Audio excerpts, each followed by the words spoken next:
In order to better understand the transatlantic slave trade, we're going to look at the different types of people involved in the slave trade, from those who did the enslaving, to the people being enslaved, to the slave traders, all the way to the plantation owners. And we're going to talk about what their life was like while participating in the transatlantic slave trade.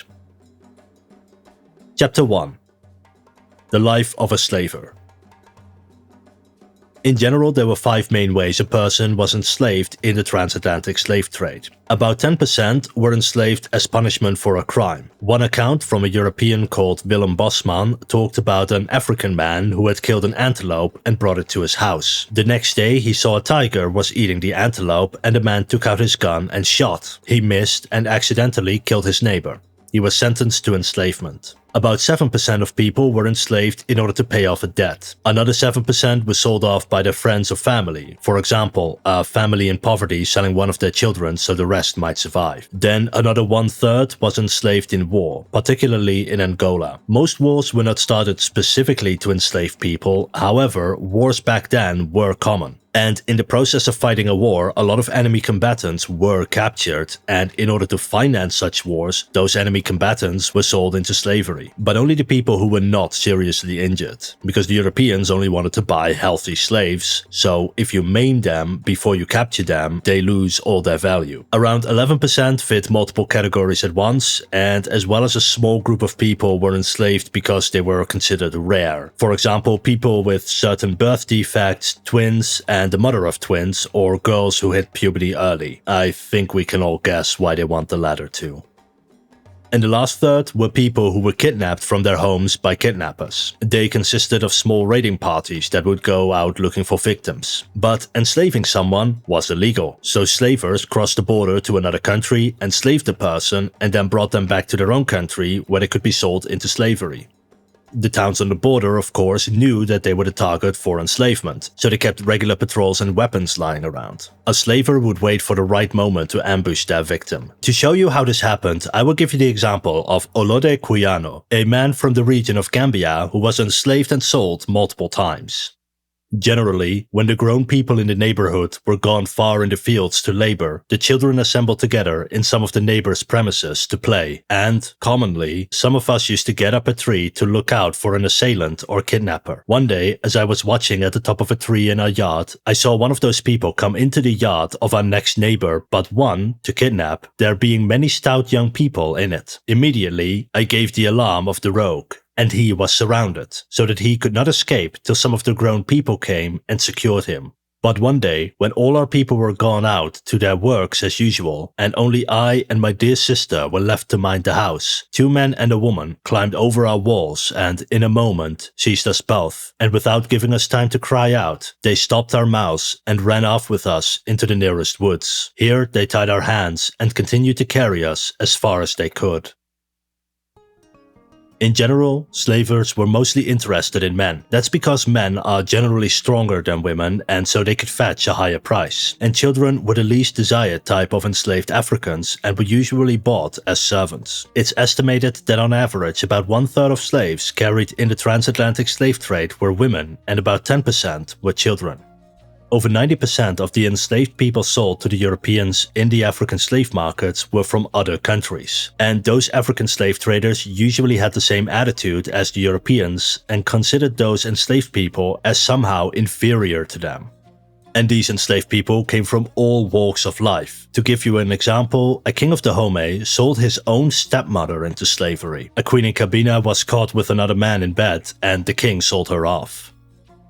After a person was enslaved for whatever reason, they might be hundreds of kilometers away from the nearest slave market. Regardless of how you obtain your slaves, you don't want to march that distance just to earn money, so they would sell their slaves to slave caravans. An enslaved person was usually sold for roughly 5% the price that someone would pay in the Americas. Those slave caravans then brought dozens of recently enslaved people and took them towards a slave market closer to the coast. There, multiple slave caravans would sell their enslaved people to larger slave caravans who could have up to 1,000 enslaved people in their entourage. Along this journey they would have to pay taxes as well as food for the enslaved people. This significantly increased the price of an enslaved person.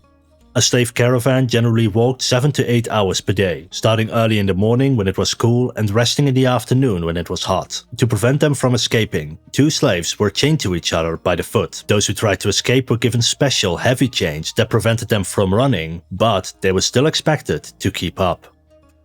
There is an account from a man called Mr. Park, who traveled with a slave caravan from the Sirawuli people. He recounted that one of the enslaved people struggled to walk for the past 3 days. Along the way, the caravan met 26 people carrying muskets and iron. They had just come back from a slave market with European goods. The caravan exchanged the slave for a young girl belonging to one of the townspeople in the next village, indicating that an injured adult male slave was worth the same as a child. This girl was unaware of what was happening to her until the next morning when she was dragged to the caravan and chained up. Mr. Park wrote that, "Never was a face of serenity more suddenly changed into one of deepest distress." Even after writing this, Mr. Park was still a big supporter of the slave trade. Chapter 2.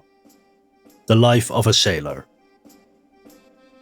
While the slave caravans were bringing enslaved people to the slave markets, the Europeans meanwhile had to actually pick them up. And if you wanted to start trading in slaves, you had to invest your money into a slave expedition. Usually, several wealthy people put their money together to fund it. These investors were usually not slave traders themselves, and instead had other businesses. Funding a slave expedition was usually a way for them to invest a lot of money into a business venture, because a slave expedition was incredibly expensive, but if it succeeded, you earned a lot of money. The same way that today rich people might invest tens of millions in a startup company. Firstly, they had to find a captain. Most captains did not own their own ship, because if you were rich enough to own a ship, you were rich enough that you didn't need to risk your life on the open ocean. So they would have to interview various captains. The job of a captain did not just include commanding the ship, but also negotiating prices, maintaining morale, preventing slave rebellions, and dozens of other little tasks. A captain who had no experience being at sea was rare. Instead, they were usually the sons of merchants or minor nobility who started out as an officer and worked their way up towards becoming a captain over the course of several voyages. Most people who became captain did not do it because they liked the job. Being the captain of a ship traveling the ocean was dangerous. You could run out of food, your ship could be attacked, or your crew might just throw you overboard. Being a captain was a way to make money and move up in the social hierarchy. They usually didn't have better opportunities in life and were the sort of people who were willing to risk their own lives in exchange for wealth. An average captain would earn about £5 per month for their work, which was quite a lot of money at the time. Most captains, when they earned enough money, would stop being a captain and settle down somewhere, often becoming slave owners themselves. A lot of slave plantations were started by the captains of slave expeditions.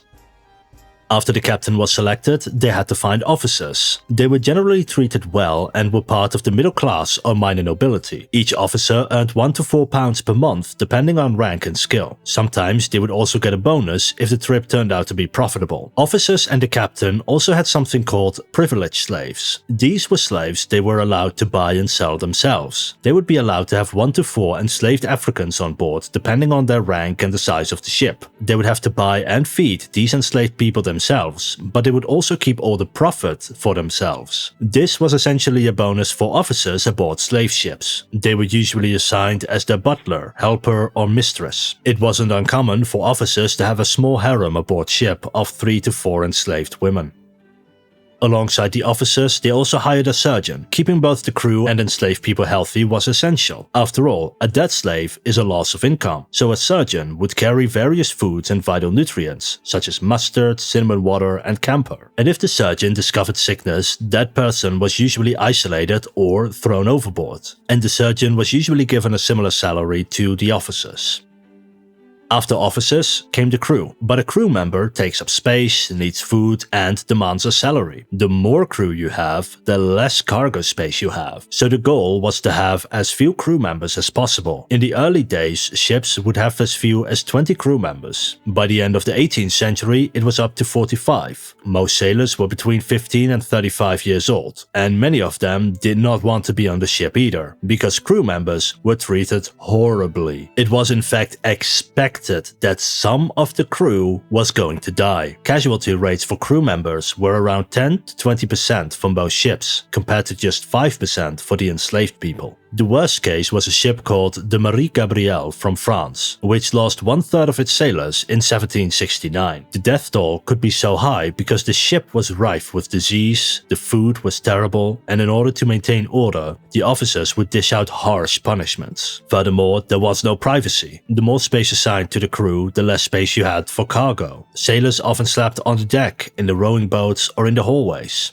The life of a crew member aboard a slave ship was almost as bad as that of a slave. As a result, it was very difficult to find a crew, and most of them were criminals who were sentenced to forced labor, some were even forced to sign contracts while they were drunk, and others were poor with no marketable skills who just wanted to make a living. The average pay for a crew member was £1 to £2 per month depending on their experience, which was a lot of money for a poor person at the time, especially seeing as their meals were free. Chapter 3. The life of a slave ship. Then they would have to buy a ship. Most ships were not dedicated slave ships. The reason for that is that travel between Europe, Africa and America depended on trade winds, and at certain times of the year the trip was safer, easier and cheaper. For the transatlantic slave trade, January to March were the best months to sail to Africa or the Americas. So if you have a dedicated slave ship, it will be sitting in port for months while you have to cover the cost of maintenance and docking. So a ship was usually only bought for a single voyage lasting about 1.5 years. Afterwards, it was sold off immediately to someone else who would then use it for a different type of expedition, such as buying spices in Asia, for example. And no two slave ships were the same. Some ships were faster, some ships were better armed, and some ships were more maneuverable. But by the 18th century, most slave ships were frigates with 3 large masts and 2 decks for carrying cargo. A ship was then insured so that if it sank, the investors would get their money back. During peacetime, the cost of insurance was usually 7% of the ship, while in wartime it was around 35%. And lastly, it was time to supply the ship with goods. African slave merchants did not want money. Ships didn't just carry big bags of gold to Africa. They wanted trade goods, cotton, textile, wool, steel, alcohol, spices, guns, and in the beginning also swords and much more. As slave ships became larger, they carried a wider variety of goods. By the 18th century, a slave ship would carry hundreds of different types of trade goods. About 2/3 of all cost of the expedition went into buying cargo. About 10% of the cargo was usually alcohol, and over 50% of the cargo were usually textiles. In 1750, nearly 85% of English textile exports went to Africa. And if slave ships couldn't find enough textile in their own country, they would often buy it from the Germans.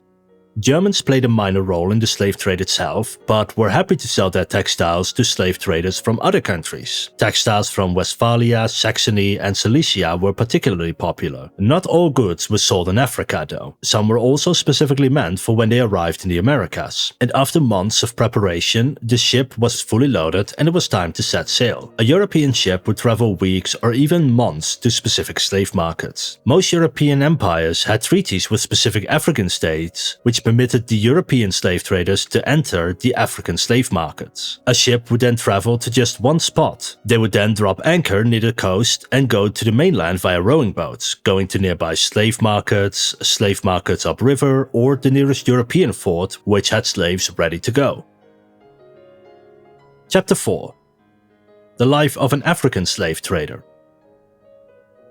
Slave markets almost never had enough enslaved people to fill up an entire ship. The reason for this is that the African slave trader did not know when a European ship might arrive. And while you're waiting, your slaves need food, which costs money. And if you put a lot of enslaved people together, they are more likely to spread disease and die. So having hundreds of enslaved people in one slave market was considered bad for business.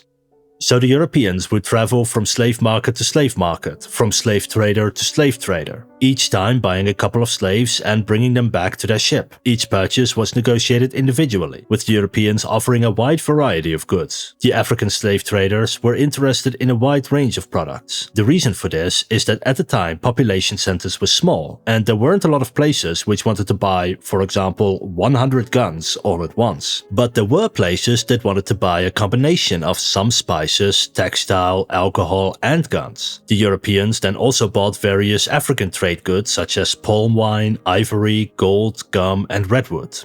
Sometimes there were special rules in place for the Europeans. For example, the king of Alada made a law that the first slaves Europeans bought had to come from the king himself, assuring he got rich off the slave trade personally. Slave markets usually had an interpreter who spoke at least one European language. They had often traveled to Europe for trade or diplomatic reasons, learned the language, and now worked as an interpreter for the slave trade. The African traders, however, generally did not like the Dutch, with one account stating that the Dutch traders seemed utterly ignorant of the manners of the people and don't know how to treat them with the decency which they require.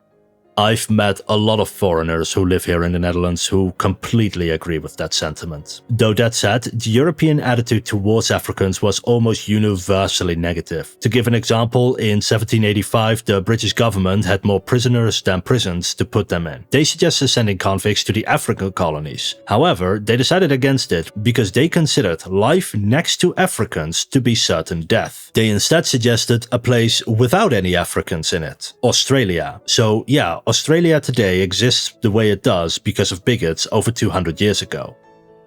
The whole process of buying enslaved people took months. The Dutch were the slowest. By the early 18th century, they took 228 days on average to trade all the goods they wanted to put on their ship. The French only needed 154 days, and the English set the record by the end of the 18th century with just 114 days on average. The English demand for slaves was so high that they would have a special prison ship permanently stationed near the shore. They would constantly be buying new enslaved people, and when a ship arrived, they would then trade dozens or even hundreds of enslaved Africans all at once. After the sale was completed, the slave trader wanted the new owner to take the slave with them immediately. That's because an enslaved person needed food. The longer a slave wasn't being sold, the more food they would cost, so they wanted them gone immediately. After the trade was completed, the enslaved person's clothes were removed, because the clothes on their back were not included in the sale. The Europeans then immediately took them to their ship. The goal was to keep the enslaved person disoriented and scared of what was happening to them. That made it easier to control that person, and by the time they were on the ship, it was already too late to escape. That's because most enslaved people came from the mainland and didn't know how to swim in the sea. So by taking the enslaved Africans aboard their ship, they could be reasonably sure they wouldn't try to escape. That said, however, many still tried, particularly in large numbers, because jumping off the ship in large numbers made it impossible for the Europeans to catch them all again. Chapter 5. The life in a European colony in Africa. But the ships were not the only ones trading in enslaved Africans. The European forts established along the coast of Africa were also periodically buying enslaved people. And when a ship of their country came by to resupply, they would also sell them some slaves. By the 18th century, most European colonies in Africa were nothing more than a fort with maybe some farmland around it for livestock or grain. These forts were made out of mud and bricks, with bricks brought in from Europe. They were usually allowed by the local rulers, who rented out a small piece of land to the Europeans to build a fort on. The Europeans were only being tolerated to make money, but the African rulers were smart enough not to give them any real power. A notable exception is in the Kingdom of Congo, where the Portuguese conquered a piece of land and installed a puppet government. These instances were rare though. The European army at the time relied on cavalry charges, and Africa has something called African horse sickness, which kills 90% of all horses. Conquering Africa was basically impossible without modern medicine and guns. In exchange for renting land for a fort, the local ruler would usually agree not to rent out land to other European powers, thereby giving that one European empire a monopoly on the transatlantic slave trade in that particular African country. The Portuguese started these, such as the island of Goree. They would trade with places like modern-day Senegal, Gambia, and Guinea-Bissau, trading in steel bars, cowrie shells, or rum, and then traveling up the river to trade for enslaved Africans.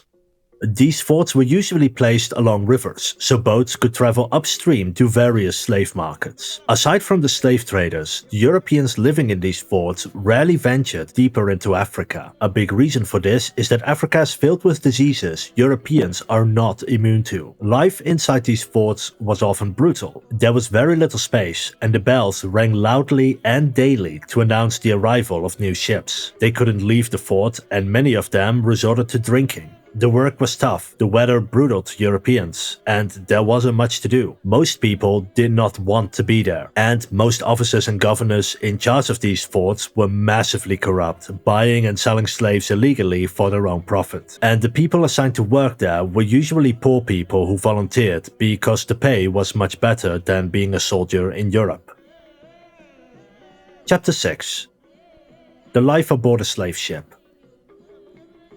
But, however the enslaved people were obtained, eventually they would arrive aboard one of the slave ships. Upon arrival, the enslaved Africans were branded to differentiate them from free people of African descent. The men, women and children were then placed in separate cages aboard ship. These cages had a grate at the top, so that people one deck higher could look down and check up on the enslaved people.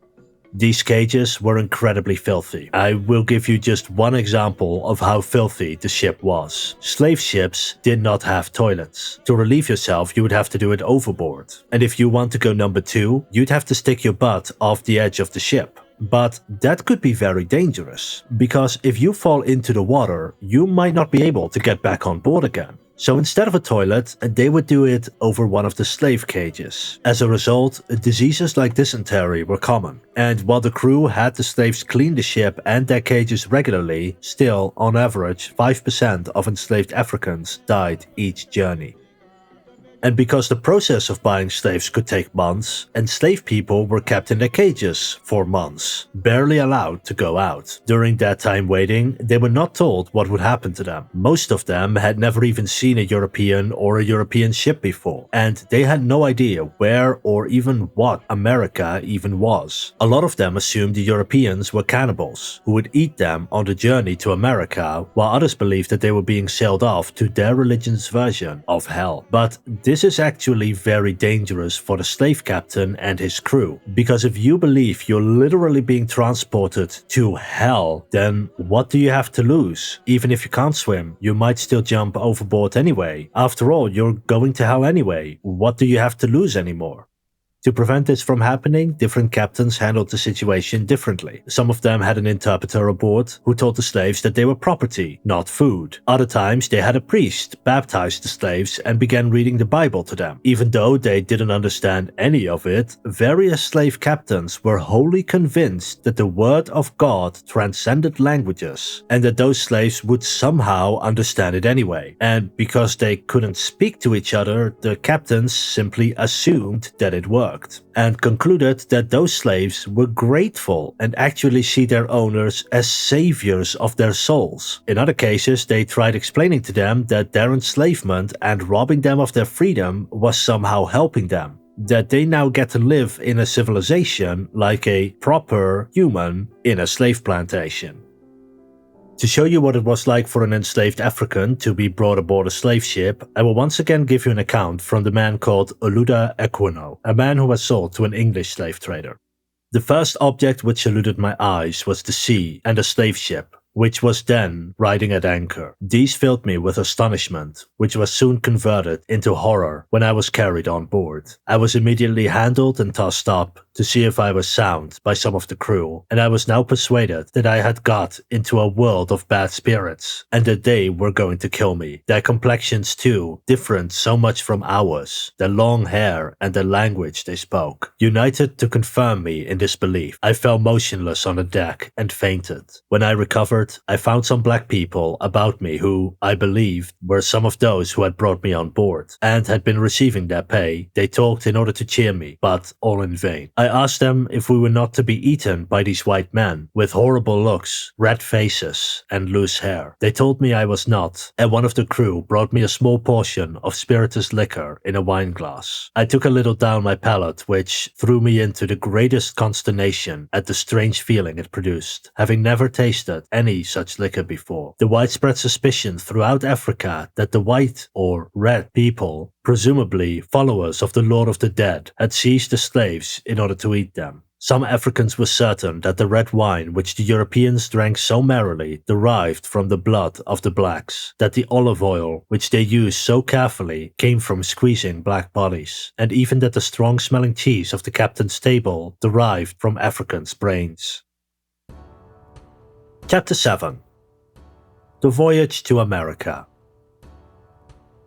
But eventually, after several months, the ship would set sail. By the 18th century, the average slave ship carried 400 enslaved Africans. Most slave ships carried not just enslaved Africans, but also various other goods from Europe and Africa that they would sell in the Americas. But a ship solely dedicated to transporting slaves could carry up to 800 enslaved people in a single voyage. Based on data we have, however, it doesn't appear that putting more slaves on a ship increased the casualty rate of diseases. And after 8 days at sea, they were far away enough from the shore that the enslaved Africans could no longer swim back to land. They were then allowed to roam the ship in small numbers. They were used to work aboard the ship, such as cleaning duty, while the crew members worked on sailing the ship.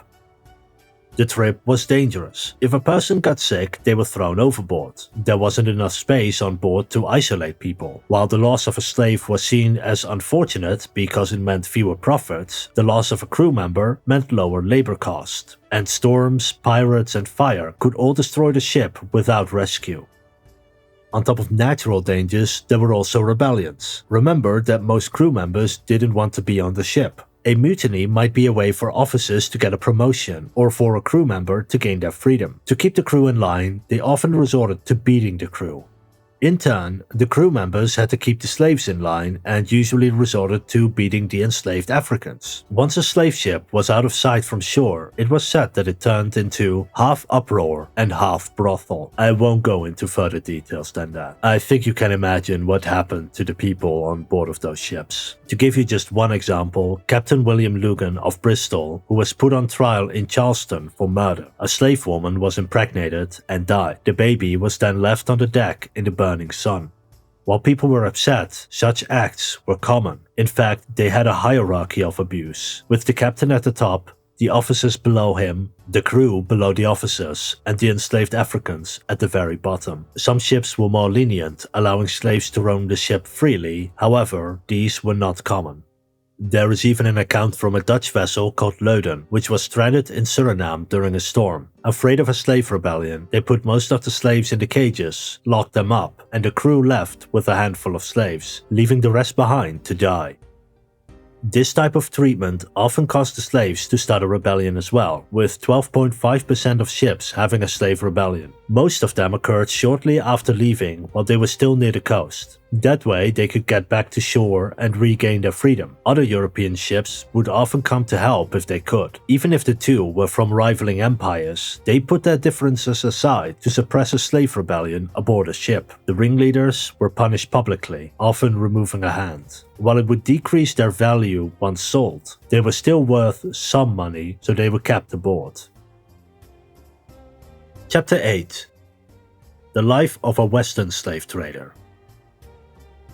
By the 18th century, the Europeans had set up colonies almost all along the coast of the Americas. At different times, different colonies and cities were important hubs for the transatlantic slave trade. For example, the Dutch were late. In Canada and northern USA, slavery was done on a small scale, with the climate being unsuitable for slave plantations. They instead worked largely as servants for the church and the elites, while the Caribbean generally had the largest slave markets. When the slave ship arrived at port, they immediately went to the local doctor to have the enslaved people examined and cleaned. They were then brought to the local slave merchant, who would buy dozens or hundreds of them at the same time. In exchange, they sold sugarcane, tobacco, cotton, gold, and other raw materials to send back to Europe. These slaves were then shaven, fattened up, and made presentable for potential buyers. The enslaved people had to look as healthy as possible so they could fetch the highest price, because nobody wanted to buy a sickly slave. All the slaves were then placed in warerooms, side by side with slaves from all over the world. In total, these rooms could hold 300 to 400 people, which could be viewed from a nearby window. The potential buyers would then have several enslaved people selected to stand in front of them. They would then poke and prod at the person, inspect their private parts, and make them do various exercises and dances to show how fit they are. Those who resisted were punished, while those who cooperated were given tobacco. This made them addicted, and by withholding more tobacco, they could control this person more easily. Families were sometimes sold together, though in most cases they were worth more when sold individually. friends and family were ripped away from each other. Slaves which couldn't be sold off were left to die unattended at the port, with the slave merchant not willing to spend more money on food for them. To give you a better idea of what it was like, I will give you an account from an enslaved African who went through this process. On a signal given, as the beat of a drum, the buyers rush at once into the yard where the slaves are confined and make a choice of that parcel they like best. The noise and clamor with which this is attended, and the eagerness visible in the faces of the buyers, serve to increase the apprehension of the terrified Africans. In this manner, without scruple, are relations and friends separated, most of them never to see one another again. The slave trader would try to get slaves from different parts of Africa. That's because the Europeans preferred certain ethnic groups over others. For example, in South Carolina they preferred slaves from Senegambia and Madagascar because they had experience with rice cultivation and so had more experience handling agriculture. And the taller the enslaved person, the better. The Spanish preferred Angolans, who had experience in copper mining and therefore believed they were hard workers. The plantations tended to favor those with the darker skin because they were better protected from the sun. The French preferred enslaved Congolese because they believed they were born to serve and indifferent to fatigue. Yeah. In Brazil, they believed enslaved Mozambiques were more intelligent. Gold Coast slaves more loyal, while for example the Waida people were not immune to smallpox and therefore considered worthless. When someone decided to buy a particular enslaved person, they usually did not pay for it all at once. Carrying that much money on you was dangerous. They would often take out a loan or ask the trader for credit, and then repay that over time. Most of those lenders were back in Europe, making money off of the slave trade without directly participating in it. The slave captains then traded the money they earned for new goods, such as sugarcane or tobacco, before going back to Europe. When a slave was finally purchased, they were taken with their masters to their new place of work, usually a slave plantation. Buyers would sometimes travel hundreds of kilometers or miles to go to a slave market. Those enslaved people were then forced to walk the entire distance towards their final destination. The ship itself would then go back to Europe with its cargo. When it arrived, its contents were put in a warehouse and sold off over time. The ship itself was also sold off for someone else to start another trade expedition. The interesting part about this whole thing is that most slave expeditions did not turn a profit. In the late 18th century, for example, the Dutch reported that only 42% of their slave trades actually made a profit. That's not to say no money was being made. After all, the slave plantation owners, moneylenders, and sugar factories were all turning a profit. Slavery was essentially a high-risk, high-reward strategy. If you made a profit, you usually made a lot of it. But if your ship happens to get the plague or has a slave rebellion and loses all their slaves, then you lose a lot of money. The fact that on average the slave trade barely broke even was a big reason why a lot of people opposed the slave trade in the end. Chapter 9. The life of a slave worker.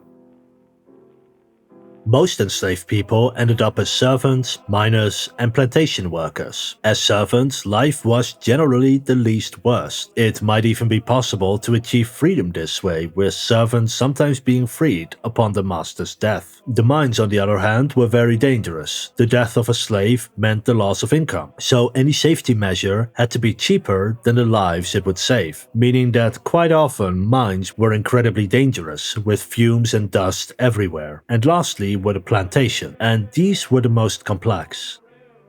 In cotton plantations, the work consisted mostly of planting cotton seeds, maintaining the plants, and picking the cotton during harvest season in the hot sun for long hours. Tobacco plantations were a bit more complicated, where they picked the leaves of the plant and hung them to dry. During winter, they prepared the leaves for consumption by stripping them and sorting them. These tasks were mundane and repetitive, but they forced them to work as hard as possible. The worst type of plantation, however, was a sugar plantation. The ideal size for a sugar plantation was 750 acres or about 3 square kilometers with around 120 enslaved people, 40 oxen or other beasts of burden, and a large house surrounded by smaller specialist buildings and slave quarters. Sugar is not a difficult crop to grow, you just need fertile and well-irrigated land. Shallow holes are then dug into the ground, pieces of sugarcane are planted, and the area is covered with dirt once more. After about 15 months, the sugarcane is ready for harvesting. The hard part came when harvesting the sugarcane. Sugarcane is a very sturdy plant which had to be cut down with machetes and other metal tools, and the harvest season lasted 8 months, with people often forced to work over 24 hours at a time. That was hard labor, and the enslaved workers had quotas they needed to fill each day. The sugarcane was then brought to a sugar mill, which would grind the juice out of the cane. Those mills were usually powered by animals, water, or wind. A cow was cheaper than a slave because it could live mostly off of grass and water. Hence, enslaved people were rarely used to power sugar mills. However, they did need to use the machine while it was running. The slaves were often tired and made mistakes, with many of them losing limbs and fingers in the machines.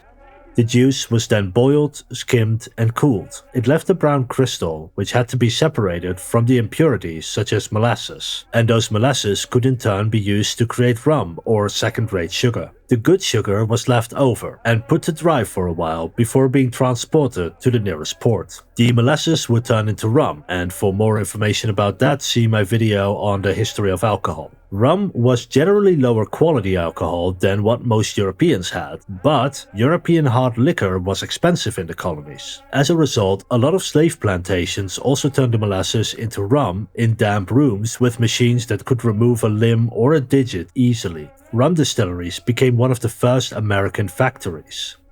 And lastly, the dried up sugarcane pieces left in the mill could be used as a fuel source. And about 8 months later, the sugarcane had grown tall again and was ready for a second harvest. The sugarcane from the second harvest was of lower quality but grew faster, and this process could be repeated 3 or 4 times, after which new sugarcane was planted or the sugar field was moved to more fertile areas.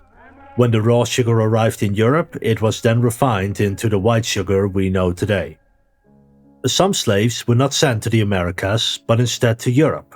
The slave trade in Europe was a lot smaller because the European climate wasn't suitable for slave plantations, and at the start of the transatlantic slave trade, enslaved Africans were brought to Europe before being sent to America. And in Europe, many wealthy people wanted to buy an enslaved person. In Portugal and Spain, it became common for families to have 1 or 2 enslaved people in their household. The city of Seville became a major trade hub of enslaved Africans, with slave traders advertising openly in the streets. Some people even rented out their slaves and lived off of the proceeds. Those enslaved people were used as kitchen maids and as doorkeepers, as nursemaids and as porters, as valets, waiters, cooks, escorts when riding, entertainers such as singers and dancers, or to sleep with them. In Spain and Portugal, interracial marriage and procreation wasn't illegal, and despite all of this, being enslaved in Europe was considered one of the least bad options for an enslaved African. While in the Americas they were largely worked to death in mines and plantations, in Europe they were most useful when kept alive over a longer period of time, and many of them were allowed to have a personal life. They were allowed to choose who they married and have a family with them.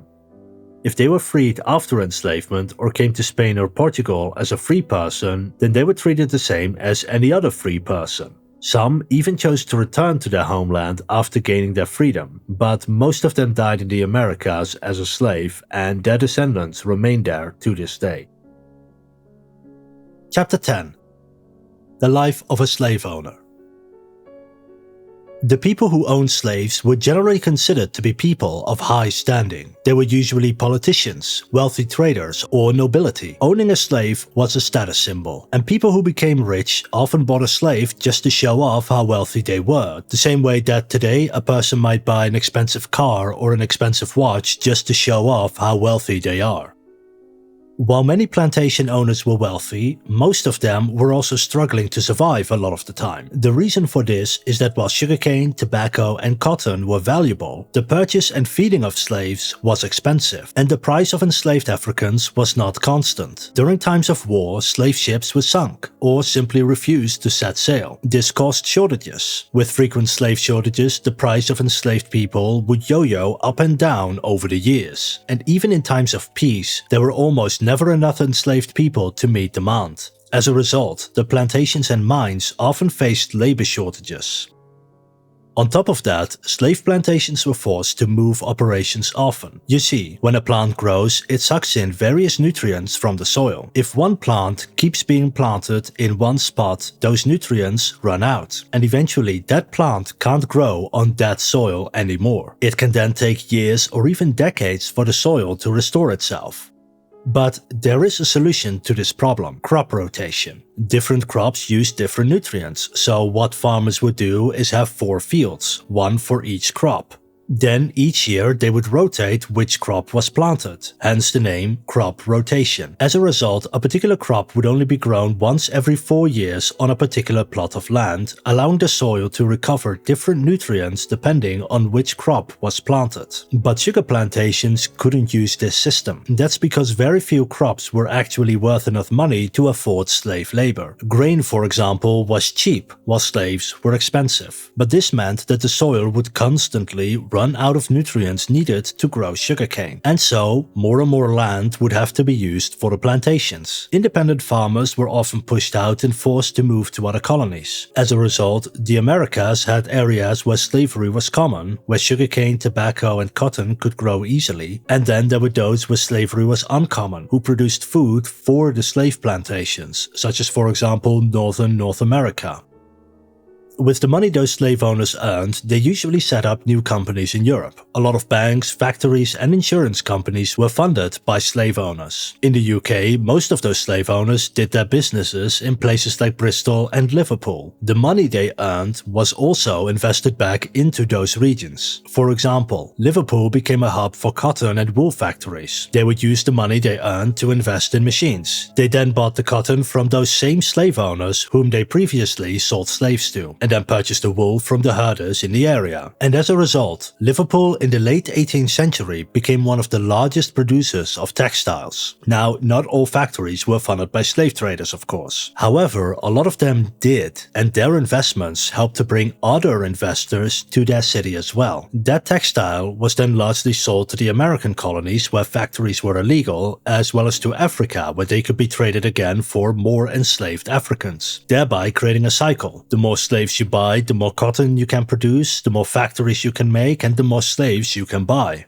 And when those slave owners began hiring factory workers, they often saw them through that same lens of abusing your workers to force them to work harder. And the working conditions in factories were often inspired by those in slave plantations: long working hours, toxic fumes, child labor, and much more. By 1788, 350,000 workers were toiling in British factories. Their only true rival was India, which the British began colonizing soon after and destroyed their competition. Just another long-term consequence of the slave trade.